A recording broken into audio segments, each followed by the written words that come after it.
Hello everyone. It has been a long time.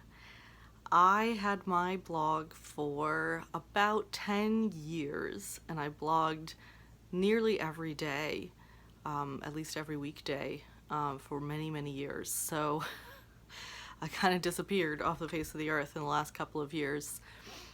So if you've been following me for a long time, you probably know that I finally got married and had children, and so that has taken up quite a lot of my energy. And I also kind of felt like I ran out of things to say. I've spoken so much about philosophy and Hinduism in the course of that 10 years that I didn't know what else to bring up. But I would like to connect with you all again. So we'll see what form that can take. But I thought today I would do some frequently asked questions because there are some questions that I get almost every day. For example, why do I call myself the White Hindu? I get messages to my inbox daily saying that it is racist, that it is wrong. How dare I call myself that? So I did not realize that it was going to be such a controversial title when I first chose it in 2009. I have spent a lot of time learning and teaching myself about racism, cultural appropriation, giving credit, just trying to be the best person that I can be and trying to make sure that I am always respectful in my spiritual practice. So let me start at the beginning. There are people who get angry that I use the word the. They feel that it implies that I'm the only white Hindu, which is definitely not the case. And that was not how I intended it. I think I was just thinking of like the white Hindu experience. One perspective, I don't know, I guess I could have worded it more clearly, but it was not meant to be an exclusionary, like, I am the one and only at all. Back when I did first start in 2009, I did feel very alone, and that feeling changed through the blog very quickly when I began to have people following the blog. It was so reassuring. I had so many Indian Hindus and American Hindus of Indian ethnicity who were so supportive and kind and helping me. So I quickly stopped feeling so alone. But in the beginning, it was like, okay, I don't know any other white Hindus. I don't know any other non-Indian Hindus. And now I am blessed that I do.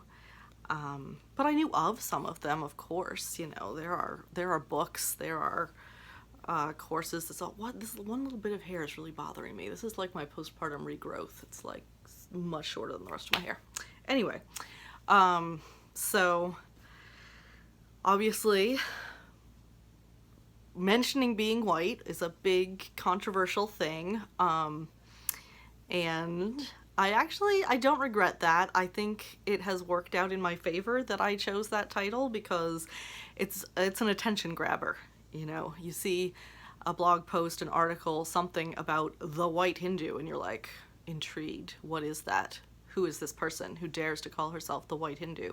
So I think it has helped me a lot in name recognition and spreading my community and my ability to talk about philosophy with more people. So I think that a lot of people read it as divisive, that I'm saying that I'm different from other Hindus, and they say, well, we're all one, we're all part of the same Atman, we're all part of the same self, so why are you separating yourself by calling attention to this superficial thing that's just part of your body that you will lose anyway, when your soul reincarnates?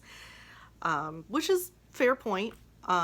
But for me, one of the reasons why I do call attention to my race is it's one of the subjects that I talk about, that my experience as somebody who doesn't have Indian ethnicity practicing Hinduism, it's different. And there are some aspects of it that are kind of unique to the non-Indian experience. So my blog was always both about religion and about culture and about my identity and finding my place. So a lot of those issues do concern my race. I definitely see people who, I think they take it that me saying white Hindu means better, superior, and that's really tragic. It's really sad. That's a hallmark of a colonialized mindset, I have to say. The white is better, fair is lovely. It's horrible. It's horrible and destructive. So I am sad if I am playing a role in that, because I definitely have never seen white as better than any other color. It's just, to me, it's a statement of fact. I happen to be a white person. Ethnically, I am of Irish and Scottish descent, and so it was not meant to say that it's better to be pale. I really do not believe that in any way. Let's see, what else did I want to address? Another one of the reasons why I felt very alone in the beginning was that I am not of a Vaishnava sect. And I think a lot of people who come to Hinduism are usually Vaishnavas, because they usually encounter Hinduism from ISKCON, and I did not. So that was another thing that made me feel kind of removed, because I'm a Advaitin, and now I know there are white Advaitins, black Advaitins, and I now have had the pleasure of corresponding and meeting them and knowing them. So, but at the time, again, it was like nobody's ever heard of Advaita. People have heard of Hare Krishna, but Advaita Vedanta, like, they couldn't even pronounce that. So I think the other question that I get the most frequently is, how did I discover Hinduism? And this is a rather unique story, I think. It's pretty unusual. So when I was growing up in New England, I considered myself Christian. I thought we were Christians. It was a very liberal, light take on Christianity. And though we did go to a very progressive, liberal church, we also were part of an organization that taught philosophy, and we were told that it was the truth behind all religions, that it was the universal truth that they had discovered within all the paths, and it was something that became a bigger and bigger and bigger part of my life until I went to graduate school in my early 20s, and that is when I left. I would now classify it as a cult. It's certainly not as scary or dangerous as many cults out there are, but there were some real destructive elements to it, especially in the patriarchal, very kind of Victorian mindset. So I was really not prepared for the real world. I had almost no interaction with men at all. Anyway, I could go on and on about that part of it, which is not really relevant. But what happened to me is I went to college and I was really nervous. I was living away from home for the first time, and I was a really kind of rigid,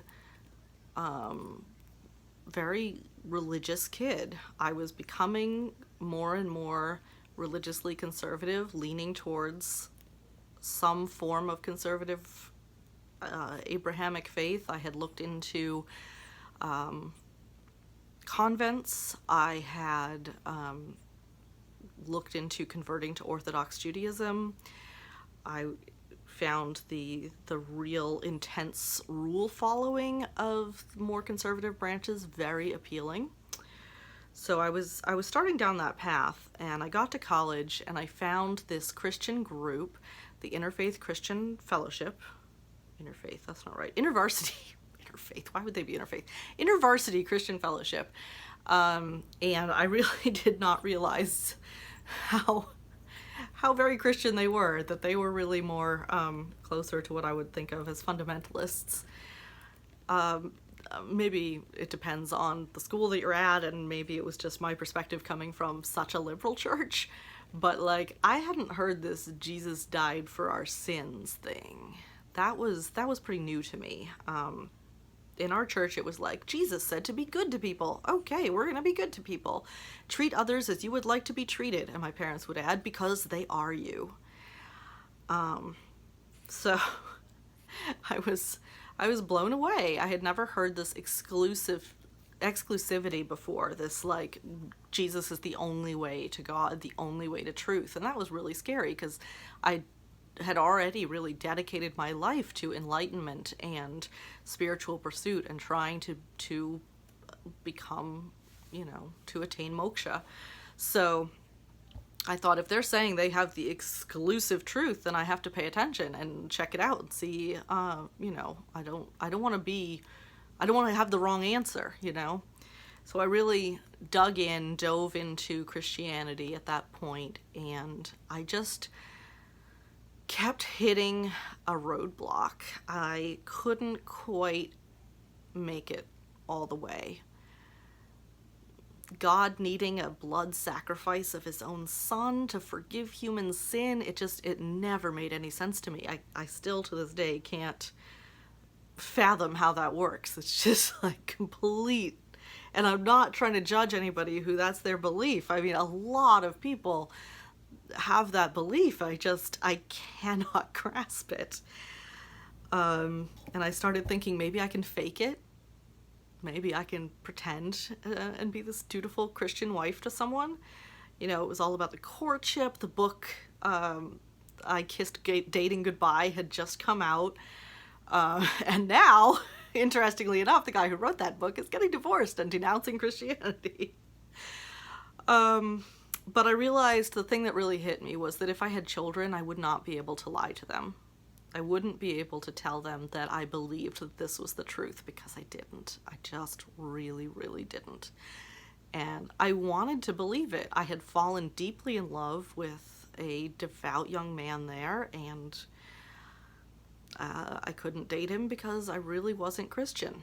And it was kind of devastating. But it caused me to examine the beliefs that I had, like what were those stumbling blocks? What was I hitting that I couldn't get past? What were these beliefs that were that deeply ingrained in me that I was just like, that is the truth?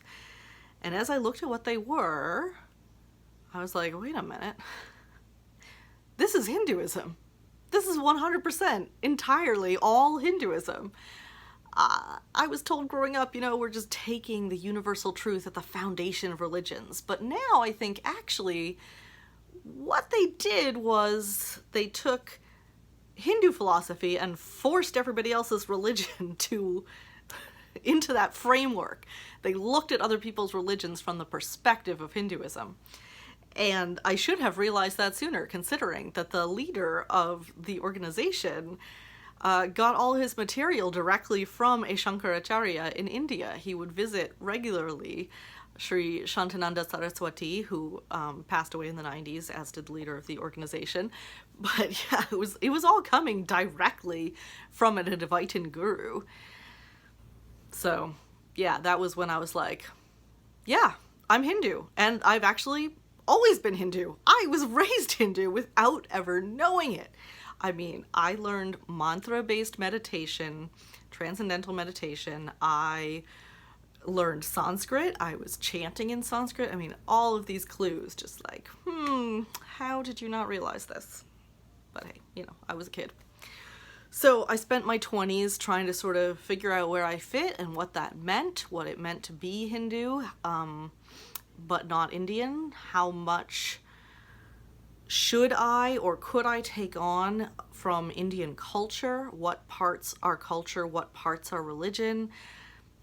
It's very murky, and there's still a lot that I don't find clear, but I've come to peace with myself and who I am.